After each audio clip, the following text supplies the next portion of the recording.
Hey everybody, thank you so much for tuning into another Walking Wednesday episode number 27. I'm out for a little walk today and you might hear some construction noises. There's like a little air compressor and a guy building a new fence right around our neighborhood here. So you may hear some nail gun action.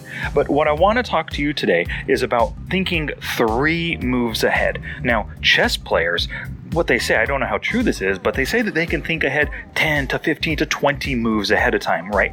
Well, you play poker, and really, if they can think ahead 10, 15, 20 moves ahead, you can think ahead 3 moves, guaranteed. Before you make that pre-flop decision, think about what you're going to do on the flop, what you're going to do on the turn, and then, of course, what you're going to do on the river.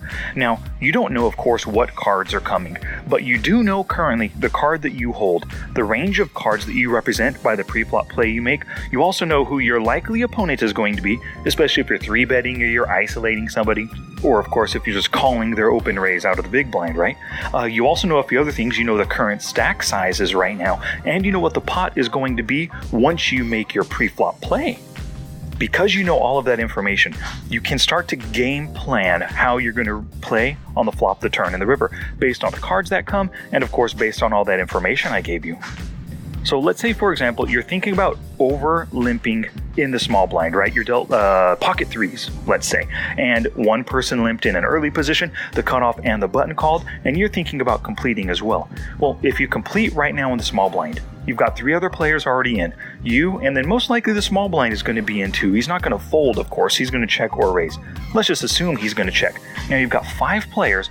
You have pocket 3s, 5 players in a 5 big blind pot, right? Well, that's already a ton of information for you to kind of game plan out the rest of the streets. So on that flop, if you hit your set, great, you can lead out for value, or you can check raise, especially if it's kind of a wet board, or there's kind of an aggressive player who loves to bet on flops, even though it is a multi-way pot. So you can plan on check raising.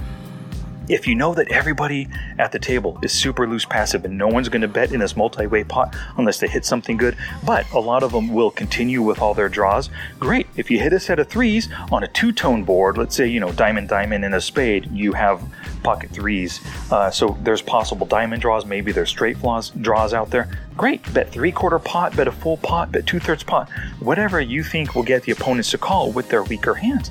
And then once they do, you can also have the plan for the turn. Well, if I bet and get value, great. If the turn does not complete the draw, I'm going to bet again. I'm going to bet even bigger. I'm going to bet 3/4, full pot, half, 1.5 pot this time, whatever that might be. So you're thinking ahead from pre-flop to the flop to the turn to the river. Let's say a completely different example here.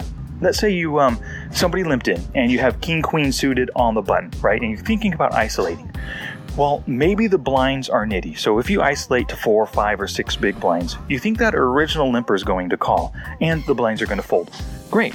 You know what the pot size is going to be once you get to the flop. You know that you have king queen suited.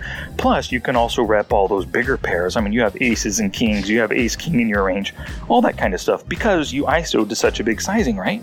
Well, you can start making your plan. If you know that your opponent folds a lot on the flop, you can plan no matter what. If I whiff this board, I am going to c-bet here because he's going to fold most of the time, awarding me that whatever amount he put in pre-flop.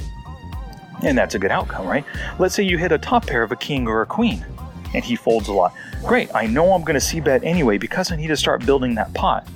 Now, what if you hit 2 pair and he folds a lot? Well, you're probably going to check now and then plan to, no matter what, bet the turn if you do check that flop because you want him to stay in and you want him to catch a little bit of something right there. You can plan those various flop, turn, river plays. You can also plan kind of lines that you're going to take. So let's say you have pocket aces and you isolate somebody. You expect them to call, so you're going to go heads up on the flop. Well, depending on the board, you might plan right now, I'm going to take a bet, check, bet line.